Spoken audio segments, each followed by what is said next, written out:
I receive this DM on my Instagram और ऐसे ही बहुत सारे स्टूडेंट्स हैं जिन्होंने अपनी ग्रेजुएशन BSc किसी स्टेट यूनिवर्सिटी या प्राइवेट यूनिवर्सिटी से परस्यू कर रहे हैं, but now they want to rewrite the CUET exam. Let me honestly tell you, CUET वापस से रिपीट करना, बाय द टाइम आप CUET लिखोगे तब तक आप फर्स्ट ईयर अपना कंप्लीट कर चुके होगे अपने उस कॉलेज से, तो वो वर्थ इट नहीं है कि तुम दोबारा CUET लिखो, दोबारा फर्स्ट ईयर रिपीट करो। It's better to go for masters. आपको CUET UG में अच्छा कॉलेज नहीं मिल पाया, आपको प्राइवेट यूनिवर्सिटी में जाना पड़ा, आप लोकल से कर रहे हो, अपने स्टेट से कर रहे हो, but still you have chance to pursue your masters from good universities like DU, BHU, JNU or even IITs. So hi guys, welcome to this video. My name is Anshika. I did my graduation from Miranda House University of Delhi and right now I'm working with leading edtech platform.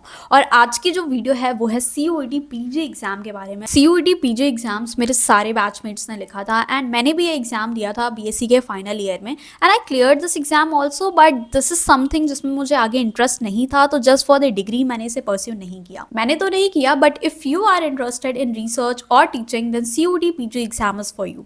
CUET PG exam में अब आपके पास ना बहुत सारे subjects होते हैं, like MSc in physics, MSc in botany, MSc in chemistry, MSc in zoology.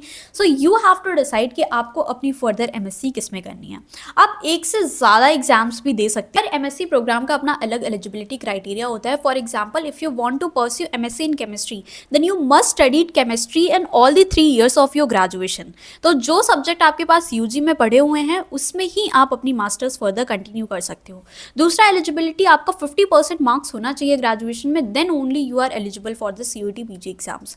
इसमें कुछ रिलैक्सेशन भी है आपकी कैटेगरी वाइज। नाउ मैंने अपने ग्रेजुएशन में MSc जूलॉजी का एग्जाम दिया था, बट मेरे बहुत सारे बैचमेट्स ने MSc बॉटनी का भी एग्जाम लिखा था, MSc केमिस्ट्री का भी दिया था, MSc माइक्रोबायोलॉजी का भी लिखा। लेट मी क्लियर यू, अगर आपने अपनी BSc किसी भी बायोलॉजी रिलेटेड सब्जेक्ट में करी है, बॉटनी ऑनर्स करी है, लाइफ साइंसेस करी है, जूलॉजी ऑनर्स करी है, तो अगर आपने BSc बायोलॉजी रिलेटेड फील्ड में करी है तो आप सारे ही masters biology related masters program के लिए एलिजिबल हो। तो आप MSc बायोटेक के लिए भी एलिजिबल हो, आप MSc जूलॉजी के लिए भी एलिजिबल हो, बॉटनी के लिए भी एलिजिबल हो। इट डजेंट मैटर कि आपका UG किस में था, आपका ऑनर्स था या प्रोग्राम था, किसी में भी बायोलॉजी रिलेटेड अगर है आपके पास BSc तो you are eligible for all the MSc programs, biotechnology, biochemistry, microbiology, जितने भी हैं, जेनेटिक्स, सारे कोर्सेज के लिए एलिजिबल हो। बट इन सभी सारे पर्टिकुलर मास्टर्स के लिए आपको अलग अलग एग्जाम्स देना पड़ता है। आप एक से ज़्यादा एग्जाम लिख सकते हो। अगर आपको MSc बायोकेमिस्ट्री देनी है तो बायोकेमिस्ट्री का पर्टिकुलर एक कोड होता है जिसका एग्जाम आपको लिखना पड़ेगा। अगर आप बॉटनी का देना चाहते हो तो बॉटनी का अलग कोड होता है, तो आप बॉटनी का एग्जाम लिखोगे। जेनेटिक्स लिखना चाहते हो तो जेनेटिक्स का अलग एग्जाम लिखोगे। बायोटेक्नोलॉजी आगे फर्दर कंटिन्यू करना है तो उन सभी पर्टिकुलर सब एग्जाम का MSc का एक कोड होता है और उसको आपको देना पड़ेगा। एक एग्जाम से सारे MSc के लिए एलिजिबल नहीं होते हो आप, है ना। सबका अलग अलग कोड है, सबका अलग अलग एग्जाम है, तो जिसमें भी जाना है उसका एग्जाम। टेंशन तो खत्म हो गई एलिजिबिलिटी वाली। अगर तुम्हारे पास BSc बायोलॉजी रिलेटेड कोर्स है तो तुम सारे MSc प्रोग्राम के लिए एलिजिबल हो। इन MSc जूलॉजी इन BHU वहाँ पे आपको कोर जूलॉजी ज़्यादा पूछी जाती है, जिसमें आपका फाइलम रिलेटेड क्वेश्चन ज़्यादा होते हैं। वो जो क्लासिफिकेशन के क्वेश्चन है ना, उसमें वहाँ पे वो ज़्यादा दिखेंगे। बट लाइफ साइंसेज जो DU का होता है उसमें जो जूलॉजी होगी वो आपकी फिजियोलॉजी से भी होगी। अच्छा मिक्सचर होगा, जो हमें मतलब एज अ जूलॉजी ऑनर्स या फिर लाइफ साइंसेज में जूलॉजी पढ़ाई जाती है वही आती है। बट BHU में आपका कोर वाला ज़्यादा पोर्शन होता है। एक और बहुत इंपॉर्टेंट बात, दिल्ली यूनिवर्सिटी में 50% सीट्स रिजर्व्ड हैं दिल्ली यूनिवर्सिटी के ऑनर्स स्टूडेंट के लिए।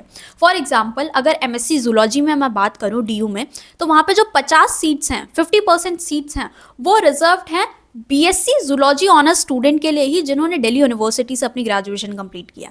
वहाँ पे अदर कोर्सेज नहीं एलिजिबल होते हैं। अगर आपने DU से लाइफ साइंसेस किया है या बॉटनी किया है, MSc जूलॉजी में आपके लिए वो सीट्स रिजर्व नहीं होंगी।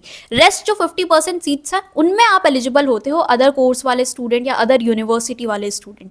तो BSc जूलॉजी ऑनर्स कोर्सेज को थोड़ा फ़ायदा मिलता है DU में, क्योंकि उनके लिए 50% सीट्स हाँ यहाँ पे रिजर्व रहती हैं।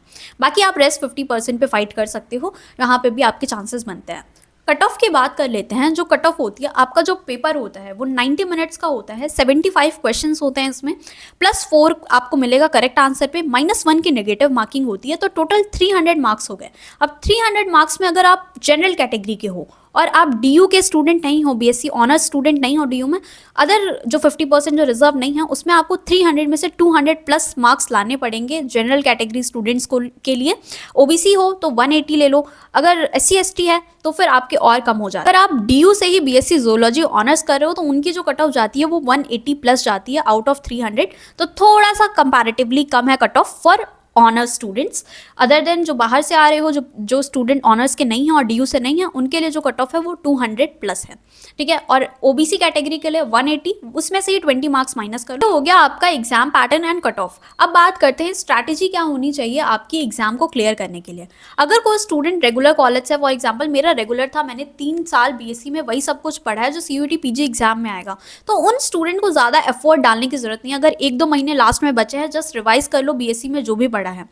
बट अगर ऐसा कोई स्टूडेंट है जो बाहर से ऐसे ही सिर्फ BSc कर लिया है, तो तुम लोगों को क्या करना है, सिंपली सिलेबस निकालो, एक एक टॉपिक अब यूट्यूब से सर्च करो, उसके शॉर्ट नोट्स बनाओ और साथ में एक प्रीवियस ईयर क्वेश्चन पेपर जरूर कर लेना। बहुत हाई चांसेस होते हैं कि प्रीवियस ईयर के क्वेश्चंस रिपीट हो जाएंगे आपके CUET PG एग्जाम में, तो अभी के लिए प्रीवियस ईयर करो। पाथफाइंडर लाइफ साइंसेज एक बुक आती है जिसमें बहुत अच्छे से एक्सप्लेनेशन होता है, वो कर सकते हो। अरिहंत की बहुत सारी MCQ टाइप क्वेश्चंस वाली बुक होती हैं, IFS की बुक है, ग्रास रूट की बुक्स हैं, उन सब से प्रीवियस ईयर कर सकते हो आप। और यहाँ से अपना सिलेबस और कॉन्सेप्ट यूट्यूब से, जैसे सोमूज बायोलॉजी हो गया, वेद प्रेप चैनल है, IFS है, यहाँ पे टीचिंग पाठशाला हो गया, तो ये सारी यूट्यूब से आप अपने कॉन्सेप्ट क्लियर कर सकते हो और साथ में शॉर्ट नोट्स और आपकी प्रीवियस ईयर लगा लोगे, that is more than sufficient. Regular college को इतना एफर्ट डालने की जरूरत नहीं होती क्योंकि उन्होंने ऑलरेडी सारी क्लासेस करी होती हैं, तो BSc का ही सिलेबस आपके PG एग्जाम में आता है।